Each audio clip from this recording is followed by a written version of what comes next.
We're joined now by National Party MP Andrew Broad, the member for the Mallee in Victoria. Good morning. G'day Chris, how are you? The GP co-payment, is it on, is it off? Should it be abandoned, should it not? Well, you know, I've read today's paper and the papers must be right, you know. I mean, they seem to know something that I don't. Look, I don't know. At the end of the day, it hasn't been very popular. I mean, it's been a bit contentious, which is quite interesting because most times I go to a doctor, I finish up having to pay something anyway, so most people in practice do pay a co-payment.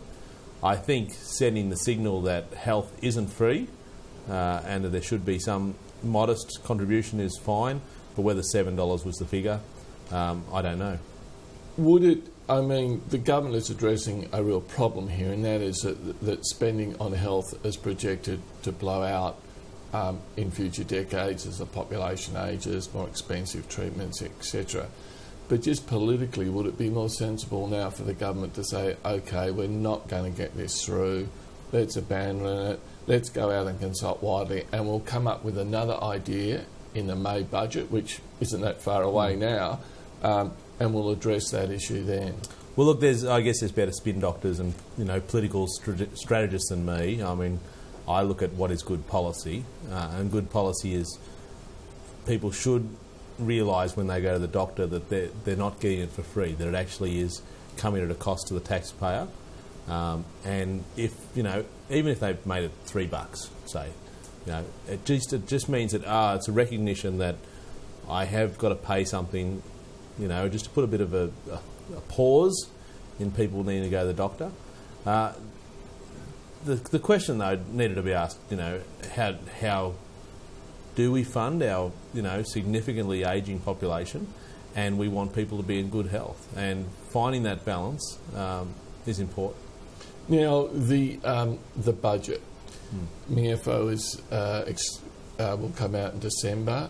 There's growing expectations that the budget will be in a worse condition rather than a better condition. This is a major problem for the government, isn't it? Well, look, it's a major problem for all Australians, and this is what we need to make very clear. You know, and I've sat in the chamber now as a new member of Parliament for over 12 months, and we put forward suggestions after suggestions about how we can get the budget back on track. Now, the reason we've got to get the budget back on track is if you've got a strong economy, that affords us to have a good society, to do the things that we want to do. You can't do the things you've got to do unless you've got to have a strong economy. So it's the engine room. We've got to get it right. And at every point, I've listened to what our suggestions are that are wrong, coming from Labor, but I haven't heard any suggestions about what we should do. And we're open to ideas. And, you know, it's a big challenge. I mean, take the ABC cuts, which has been quite controversial, you know.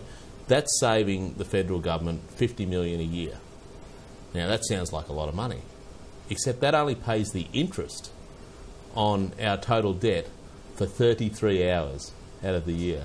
So that gives you an idea of the scale of debt that we're trying to, you know, peg back, and the scale of our operating budget, which was $48 billion. An observation you might draw from that is the government's expending a hell of a lot of political capital on not very much money, when the amount of money you need to claw back is much more. Now, there's a new Parliamentary Budget Office report, and it's named 3 elements that could threaten the budget, will blow it out.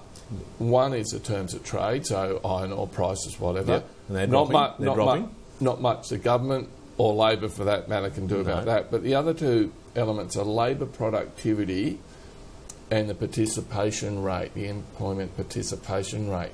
What is the government doing, and what can the government do to address those issues? Well, we've actually been addressing those issues. I mean, this is part of the principle about trying to get people back to work, trying to get people skilled and trained, and also asking people who are receiving benefits to provide some mutual obligations. This is part of the reason behind Work for the Dole, is trying to get people work ready, and saying to people who have been on disability support pensions, who have been able to be assessed and then find they can actually do some form of part-time work, that they should participate in the economy.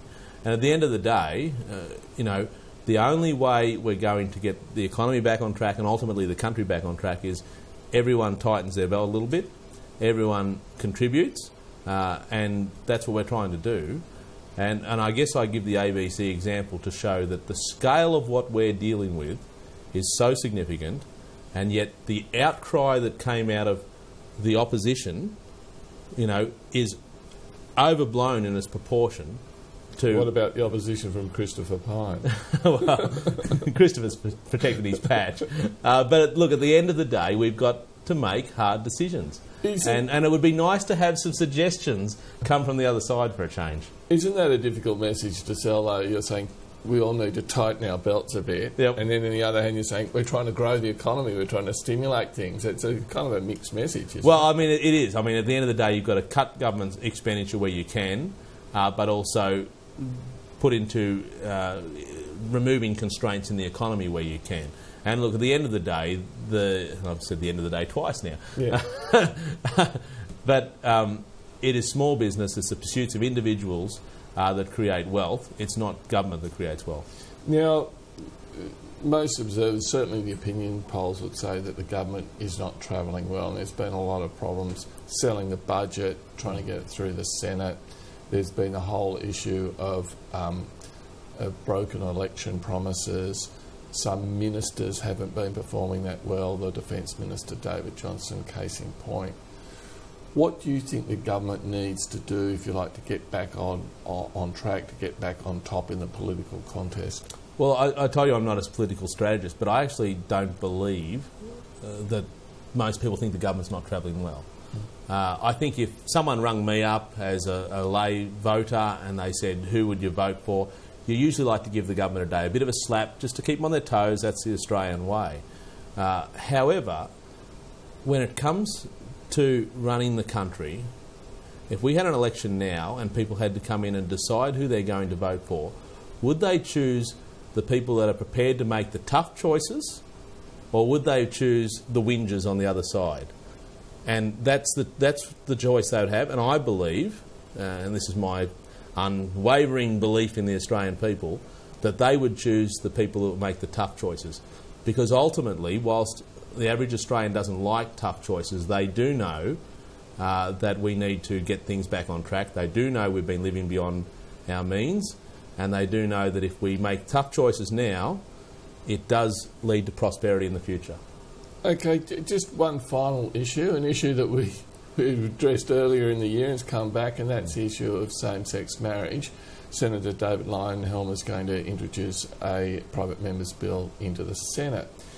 Now, the Conservative Liberal MP Alex Hawker said, look, we should have a free vote on this in the opposition to clear the air. He's opposed to same-sex marriage, but I think his argument is that there's a perception if there were a free vote, it would get up, and so people are going to keep trying to introduce these bills. What's your opinion, Andrew? Well, can I go back a step? Yeah. It would be nice to see a Senate that is dealing with the real issues of the day, which is getting our country back on track. That is the issues of the day. That is the issues that occupies people's time. That is the issues that... So this is a distraction? I think, it would be nice to see a Senate who, let's get some major reforms through, get our economy back on track. And I think that should be the first role, rather than introducing little private members' bills about issues that individual senators hold dear to their heart. As far as the issue of same-sex marriage for me as a member of Parliament, at candidates' forums and all those sort of things, was asked my view on that, and I made it clear that I don't support same-sex marriage. And I think, considering I was so transparent to that and was voted in, it would be inappropriate of me to change my mind anyway.